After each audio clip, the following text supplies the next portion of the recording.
오늘 우리에게 허락하신 하나님의 말씀은 디모데후서 4장 6절부터 8절까지의 말씀입니다. 디모데후서 4장 6절부터 8절까지의 말씀입니다. 제가 봉독하겠습니다. 전제와 같이 내가 벌써 부어지고 나의 떠날 시각이 가까웠도다.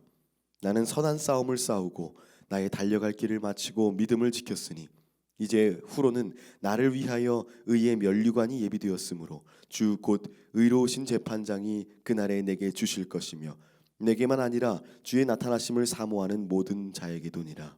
아멘. 디모데후서는 바울의 말년에 바울이 디모데에게 보낸 최후의 편지입니다. 당시 바울은 로마로 압송되어서 좁고 추운 마메틴 감옥의 돌감옥에 있었습니다. 이때 로마 황제가 크리스천들을 박해하기로 유명했던 네로 황제입니다. 아주 지독했죠. 이 핍박과 고난에 함께 있었던 그 모든 어떤 사람들 떠나가고 누가라는 의사만이 바울의 곁을 지키고 있었습니다. 많이 외로운 상태였습니다. 30년 동안 전도 사역 동안에 숱한 고난과 핍박 속에서 목숨을 걸고 복음을 전파했던 그 바울이요, 순교를 앞두고 이 외롭고 힘든 시기에 아들과 같이 여겼던 디모데에게 편지를 씁니다. 이것이 바로 디모데 후서입니다. 바울은 디모데 후서 전에도 디모데에게 한번 편지했었죠. 그것이 디모데 전서입니다. 전서는 주후 63년에 쓰여진 것으로 추정되고 후서는 네로 황제의 박해 말기인 주후 67년에 쓰여진 것으로 보이므로 후서는 전서 이후 약 4년 정도 후에 쓰여진 것으로 생각하시면 좋을 것 같습니다. 시기상으로 이 편지를 끝으로 바울은 순교를 하게 됩니다. 그렇기 때문에 디모데후서는 바울의 유서라고 볼 수 있습니다. 오늘 본문은 그 편지, 그 유서의 마지막 부분입니다. 6절 말씀을 보면 바울은 곧 자신이 죽을 것이라는 것을 인지하고 있었던 것으로 보입니다. 본인이 곧 순교할 것이라는 것을 본인 자신도 알았다는 것입니다. 그래서 나의 떠날 시각이 가까웠도다 라면서 직접적으로 자신이 곧 죽게 될 거라고 이야기를 합니다. 그런데 그 앞의 표현이 참 인상적입니다. 전제와 같이 내가 부어지고. 이 표현이 와닿지 않는다면요, 이 표현의 가치를 느끼지 못한다면 그 이유는 아마 전제라는 의미를 잘 몰라서일 것입니다. 전제라는 것은요, 구약의 제사 방법 중 하나입니다. 전제는 다른 제사들과는 달리요 독립적으로 드릴 수 있는 제사가 아닙니다. 전제만 따로 드릴 수는 없다는 것입니다. 전제는요, 짐승을 태우는 번제나 곡식가루나 뭐 떡을 이렇게 태우는 소제 같은 다른 제사들에 덧붙여서 곁들여서 드릴 수 있는 제사입니다. 제물을 태워 올리고 나서요, 그 불이 다 꺼져갈 때, 하나님께 다 드렸는데 아직 뭔가 부족하다고 느낄 때, 그때 거기에 이제 더 표현하고 싶을 때 거기에 포도주를 더 부으면서 보리주나 포도주, 독주라고 하는데 더 부으면서 드리는 제사입니다. 그러면 꺼져가던 제단의 불길이 다시 알코올 때문에 타오르는 겁니다. 포도주는 피를 상징하죠. 생명을 남김없이 부어서 예배의 불길을 다시 살리는 그런 예배입니다. 십자가 위에서 예수님께서 그렇게 하셨던 것처럼 말입니다. 남김없이 끝까지 부어서 살리는 그런 예배입니다. 그런 제사였어요. 그럼 이제 바울 사도가 한 말에 어떤 그 전제같이 부어지고, 내가 이미 전제와 같이 내가 벌써 부어지고, 이 말이 좀 와닿지 않으십니까? 좀 의미가 달리 보이지 않으십니까?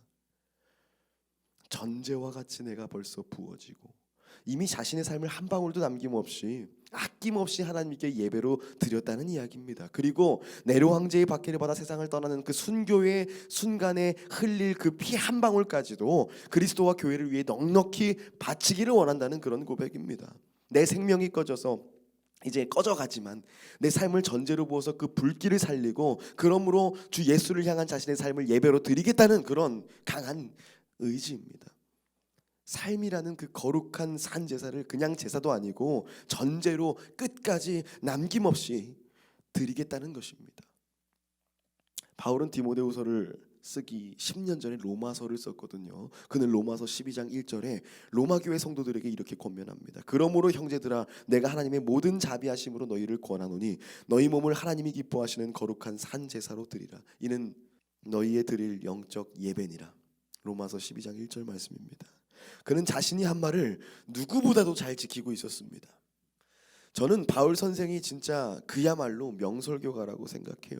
아마 예수님 다음으로 설교를 잘한 사람이 아닐까, 이렇게 그런 강사가 아닐까 생각합니다.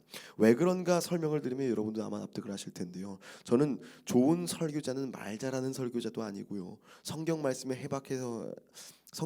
해박한 설교자도 아니고요. 웃긴 얘기를 하는 설교자도 더더욱 아니라고 생각해요.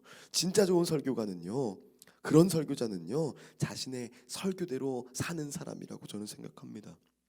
자신이 설교를 통해서 가르치고 고백하는 하나님의 뜻, 그 뜻대로 사는 사람이 진짜 명설교가라고 저는 생각해요. 그런 면에서 저는 한참 멀었습니다. 그래도 열심히 한번 살아내 보겠습니다.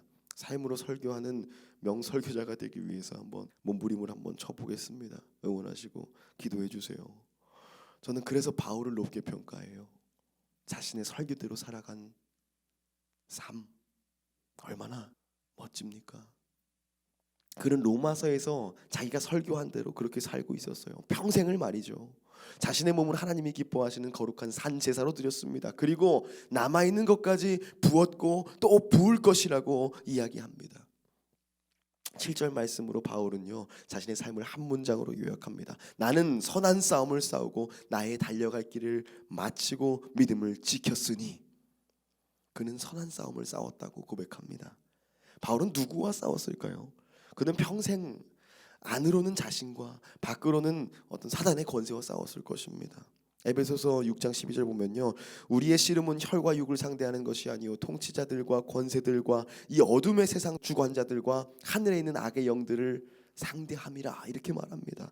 우리의 싸움은 피와 살 같은 어떤 형체가 있는 싸움이 아닌 영적 싸움이라는 거예요.